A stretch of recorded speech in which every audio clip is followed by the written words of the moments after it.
Detox நேயர்களுக்கு வணக்கம். விஜய் அவர்கள் பொறுப்பேற்றிலிருந்து தமிழ்நாட்டுக்குள்ள பல அரசியல் மாற்றங்கள் நடந்திருக்கு. யாரும் எதிர்பார்க்காத அளவுக்கு ஒரு அரசியல் மாற்றங்கள் நடந்திருக்குன்னா பார்த்துக்கங்களேன். அந்த அளவுக்கு ஒரு அரசியல் மாற்றம் நடந்திருக்கு. திமுக கூட்டணி இங்க சில்லு சில்லா என்ன பண்ணிருக்கு, உடைஞ்சிருக்கு. இந்த கூட்டணியை யாராலும் உடைக்க முடியாது அப்படின்னு எல்லாரும் என்ன பண்ணாங்க, நினச்சிக்கிட்டு இருந்தாங்க. இன்க்ளூடிங் திமுக கூட்டணியில் இருக்கிற கட்சிகளே என்ன சொன்னாங்கன்னா, எங்கள் கூட்டணியை உடைக்க முடியாது, எங்கள் கூட்டணி கொள்கை ரீதியான கூட்டணி அப்படின்னு சொல்லிக்கிட்டு இருந்தாங்க. பாஜக, அதிமுக இப்படின்னு பல பேர் என்ன பண்ணாங்கன்னா, தேர்தலுக்கு முன்பாக இந்த கூட்டணியை உடைக்கிறதுக்கு ட்ரை பண்ணாங்க. ஆனால் ஆட்சி மாற்றத்துக்கு பிறகு இங்கே விஜய் அப்படின்ற ஒரு தனி மனிதர் எப்படி இந்த கூட்டணியை அல்லுசிலா உடைச்சிருக்கிறாரு அப்படின்றது தான் பெரிய விஷயமா இருக்குது. இது ஒரு புறம் இருந்தாலும், இந்த பக்கம் தேசிய ஜனநாயக கூட்டணி இன்னைக்கு அதிரடியாக பிளவுகள் ஏற்படுறதுக்கான வாய்ப்புகள் இருக்குது அப்படின்னு சொல்லப்படுது. பொதுவாக அதிமுகவுக்கு எதுனா ஒரு பிரச்சனை அப்படின்னா ஆளாக வந்து நிற்கிறது யார் அப்படின்னா அது பாஜக தான் அப்படின்றது எல்லாருக்குமே தெரியும். ஏன்னா பாஜக இன்றி அதிமுக இல்லை, அதிமுக இன்றி பாஜக இல்லை அப்படின்ற ஒரு நிலை ஜெயலலிதா இறப்புக்கு பிறகு இங்கே ஏற்பட்டுன்றதை நம்ம கண்கூடா பார்த்துருந்தோம். எடப்பாடி பழனிசாமி அவர்கள் 4 வருஷம் ஆட்சி இங்கே வந்து கம்ப்ளீட் பண்ணார்னா அதுக்கு முழுக்க முழுக்க காரணம் அமித்ஷா தான் அப்படின்றத ஓப்பனாகவே எடப்பாடி பழனிசாமி உடச்சி பேசுறதையும் இங்கே நம்ம பார்த்துருக்கோம். ஸோ இந்த சமயத்தில் அதிமுகவுக்கு எதிராக ஒரு பிரச்சனை, பாஜக தான் தலையிட்டு எல்லா பஞ்சாயத்தையும் என்ன பண்ணுவாங்கன்னா முடிச்சு வைப்பாங்க. டிடிவி தினகரன் பஞ்சாயத்தாக இருக்கட்டும், சசிகலா பஞ்சாயத்தாக இருக்கட்டும், ஓபிஎஸ் பஞ்சாயத்தாக இருக்கட்டும், இப்படின்னு பல பஞ்சாயத்துகள் வரும்பொழுது பாஜக தான் இதை தலையிட்டு என்ன பண்ணுவாங்க, எல்லாத்தையும் சார்ட் அவுட் பண்ணுவாங்க.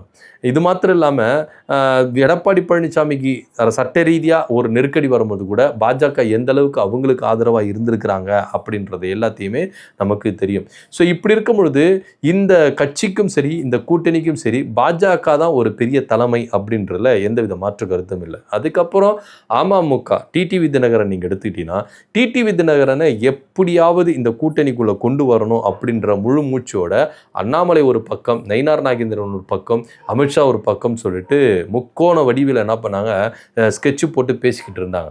ஏன்னா தேசிய ஜனநாயக கூட்டணி அப்படின்னும் பொழுது இங்கே எடப்பாடி பழனிசாமியும் நயினார் நாகேந்திரனும் சேர்ந்து தான் எங்களை வெளியே துரத்துறாங்க அப்படின்னு ஓப்பன் ஸ்டேட்மெண்ட்டாக டிடிவி தினகரன் கொடுத்தாரு.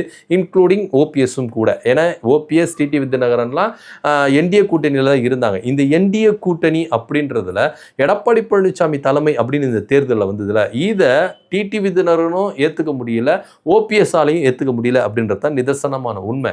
ஸோ அப்படி இருக்கும் பொழுது கூட்டணி விட்டு வெளியேறாங்க டிடிவி தினகரனும் ஓபிஎஸும். அதுக்கப்புறம் பாஜக எப்படி இதை முயன்று என்ன பண்ணுறாங்கன்னா, எடப்பாடி பழனிசாமியோட ஒரு ஒருங்கிணைந்த ஒரு கூட்டணியை இதை உருவாக்கணும் அப்படின்றதுக்காக பாஜக டிடிவி தினகரனை உள்ளே கூப்பிடுறாங்க. ஆனால் டிடிவி தினகரன் இதுக்கு ஃபர்ஸ்ட் டைம் என்ன பண்ணல, பிடி கொடுக்கல. அதுக்கப்புறம் அண்ணாமலை மூலியமாக மூவ் பண்ணுறாங்க. இதுக்கு டிடிவி தினகரன் ஒத்துக்கிட்டு என்ன பண்ணுறாரு, நாங்கள் கூட்டணியில் இருக்கிறோம் அப்படின்னு சொல்லிட்டு அனௌன்ஸ்மெண்ட் பண்ணுறாரு. ஏன்னா எடப்பாடி பழனிசாமியே எந்த அளவுக்கு கடுமையான சொற்கள்லாம் கொண்டு விமர்சித்தார் டிடிவி தினகரன் அப்படின்றது எல்லாமே நம்ம பார்த்துருக்குறோம். இதில் எக்ஸ்ட்ரீம் லெவலில் போய் என்ன சொன்னார்னா, எடப்பாடி பழனிசாமி கூட கூட்டணி வைக்கிறத விட தூக்கு மாட்டிக்கிட்டு செத்துடலாம் அப்படின்ற ஒரு வார்த்தையை விட்டவர் டிடிவி தினகரன். அப்படி இருக்கும் பொழுது அமித்ஷாவுடைய நிர்பந்தத்தினால தான் இந்த கூட்டணிக்குள்ளே வந்தேன் அப்படின்ற ஓப்பன் ஸ்டேட்மெண்ட்டையும் டிடிவி தினகரன் இங்கே கொடுக்கறத நம்ம பார்க்குறோம். அதுக்கப்புறம் ஓபிஎஸ் அவர்கள் திரும்பவும் இந்த கூட்டணிக்குள்ளே போக வேண்டாம் அப்படின்றதுனால திமுகவில் போயிட்டு என்ன பண்ணுறாரு, ஐக்கியமாகிறாரு.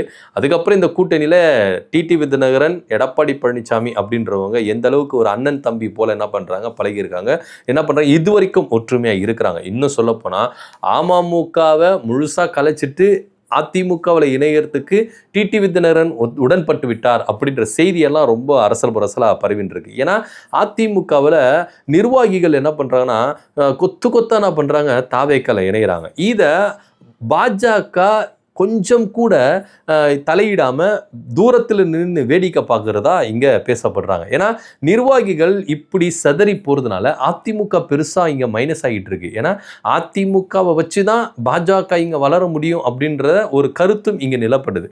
அப்படி இருக்கும் பொழுது அதிமுக வழிக்கிறதுக்கு தாவேக்கா இந்த அளவுக்கு செயல்படுறாங்களே, ஏன் விஜயை வந்து இந்த அளவுக்கு வந்து பாஜக விட்டு வைக்கிறாங்க அப்படின்ற ஒரு சந்தேகம் எல்லார் மத்தியிலும் எழும்பதான் செய்யுது. இந்த பக்கம் டிடிவி தினகரன் பக்கம் அவருக்கு இருக்கிறது ஒரே ஒரு எம்எல்ஏ காமராஜர் அவர்கள். ஆனால் அவரையும் குதிரை பேரத்தினால இழுத்துட்டாங்க அந்த பக்கம் அப்படின்னு ஓப்பன் ஸ்டேட்மெண்ட்டாக ஆதாரத்தோடு என்ன பண்ணுறாரு, ஆளுநர் அர்லேக்கர் கிட்ட போயிட்டு கம்ப்ளைண்ட் பண்ணுறாரு. ஆனால் கொஞ்சம் கூட பாஜக இதில் தலையிடவே இல்லை. ஆளுநர்கிட்ட கம்ப்ளைண்ட் கொடுத்தும் எந்த ஒரு நடவடிக்கையும் இல்லை அப்படின்ற ஒரு குமுறல் டிடிவி தினகரனுக்கு இருக்குது. ஸோ அதிமுகவிலையும் ஒரு அழிவு காலம், டிடிவி தினகரனுக்கும் ஒரு அழிவு காலம். இப்படி ஒரு நெருக்கடியான நேரத்தில் ஏன் பாஜக நம்மளுக்கு ஹெல்ப் பண்ண வர மாட்டேங்கிறாங்க அப்படின்ற ஒரு கேள்வி இவங்க மத்தியில் இருக்கிறத நம்ம பார்க்குறோம். இன்னும் சொல்ல போனால் டிடிவி தினகரன் கிட்ட ஒரு மாவட்டத்தையே கலைச்சிட்டாங்க.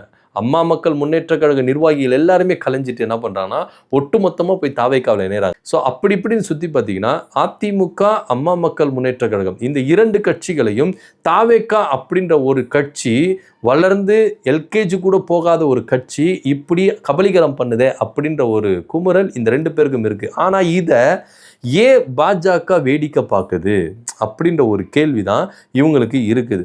ஸோ இப்படியெல்லாம் சுற்றி முற்றி பார்த்து எடப்பாடி பழனிசாமி கூட நான் எப்போவுமே இருப்பேன், இந்த மாதிரி ஒரு நேரத்தில் தான் எடப்பாடி பழனிசாமி கூட இருக்கணும், அதனால் நான் எடப்பாடி பழனிசாமி கூட இருப்பேன் அப்படின்னு தன்னுடைய ஆதரவை என்ன பண்ணுறாரு, டிடிவி தினகரன் எடப்பாடி பழனிசாமியை கிட்ட கொடுக்குறாரு. ஏன்னா எடப்பாடி பழனிசாமி கட்சியிலிருந்து பல பேர் முன்னாள் அமைச்சர்கள், அது மாத்திரம் இல்லை எம்எல்ஏக்கள், முன்னாள் எம்எல்ஏக்கள், எம்பிகள், மாவட்ட செயலாளர்கள் இப்படின்னு கொத்தா என்ன பண்ணுறாங்க, தாவேக்காவில் போய் இணைகிறாங்க. ஸோ ரொம்ப விளிம்பு நிலைக்கு போன எடப்பாடி பழனிசாமிக்கு உறுதுணையாக நான் இருக்கேன்னே, நீங்கள் கவலைப்படாதீங்க அப்படின்ற ஒரு ரேஞ்சுக்கு என்ன பண்ணுறாரு டிடிவி தினகரன் ஆதரவு கொடுக்கறத இங்க நம்ம பார்க்கிறோம். ஸோ இப்போ அமமுகவும் அதிமுகவும் இணையுதா அப்படின்னா ஒருபோதும் இணையாது அப்படின்றத டிடிவி தினகரன் ரொம்ப தெளிவாக சொல்லிட்டாரு. ஆனா இது பாஜக ஏன் கை கட்டி வேடிக்கை பார்க்குது அப்படின்ற ஒரு சந்தேகம் தான் இதன் மத்தியில் எழும்புது. ஸோ இதன் விளைவா கூடிய விரைவில் என்டிஏ கூட்டணியிலிருந்து அதிமுகவும் அமமுகவும் வெளியேற போகிறதா இங்கே நம்ம பார்க்க வேண்டிய ஒரு விஷயமா இருக்குது. இந்த தகவல் ரொம்ப அரசியல் வட்டாரத்தில்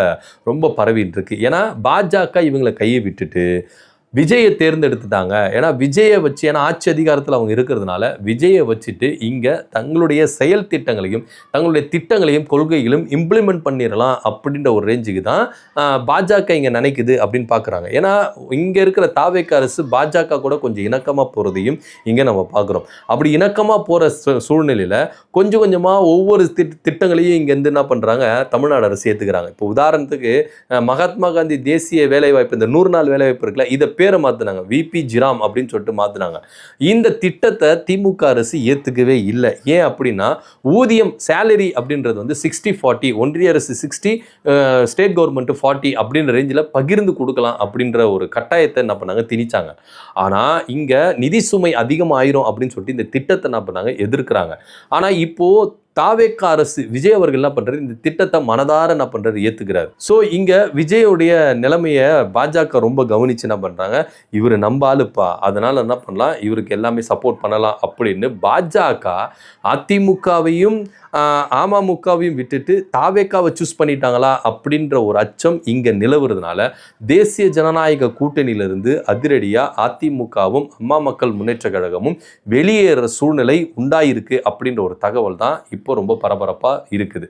ஸோ இதை பாஜக எப்படி எடுத்துக்க போகிறாங்க அப்படின்னு நம்மளுக்கு தெரியல. ஏன்னா பாஜக இன்றி அதிமுக இல்லை அப்படின்ற ஒரு சூழ்நிலை மாறி இன்னைக்கு தாவேக்கா இன்றி பாஜக இல்லை அப்படின்ற ஒரு சூழ்நிலை வந்துடுமோ அப்படின்ற ஒரு எதிர்பார்ப்பு தான் இங்கே இருக்குது. ஸோ எப்படி இருந்தாலும் அதிமுகவுக்கு பாஜக அப்படின்றது ஒரு சுமை தான். இந்த சுமையை இறக்கி வச்சுட்டா அடுத்த கட்ட லெவலுக்கு அதிமுக சென்றுடும் அப்படின்னு அதிமுக நிர்வாகிகளுடைய குமுறலாகவும் இங்கே பார்க்க வேண்டிய ஒரு விஷயமா இருக்கு. அது மாத்திரம் இல்லாமல் அம்மா மக்கள் முன்னேற்ற கழகத்திலிருந்து எழும்பின கழக குரல் என்னன்னா, பாஜக கூட போய் சேர்ந்து தான் தப்பு, ஆரம்பத்திலேயே தாவேக்காவில் போய் சேர்ந்துருக்கணும், தாவேக்காவில் நம்ம இருந்திருந்தா இன்னைக்கு நம்ம அமைச்சர்களாக இருந்திருப்போம், நம்ம வாரிய தலைவர்களாக இருந்திருப்போம், எம்எல்ஏக்கள் நிறைய இருந்திருப்பாங்க, அடுத்த கட்ட வளர்ச்சிக்கு நம்ம போயிருப்போம் அப்படின்னு பலரும் கூக்குரல் இருக்கிறாங்க. ஆனா இப்போ டிடிவி தினகரன் என்ன மாதிரி ஒரு முடிவு எடுக்க போறாருன்னா, கட்சிக்குள்ள ஏகப்பட்ட கலவரங்கள் நடந்துட்டு இருக்கு. இந்த பக்கம் அதிமுகவிலிருந்து நிறைய பேர் என்ன பண்றாங்க, டெய்லி விலகிட்டு இருக்காங்க.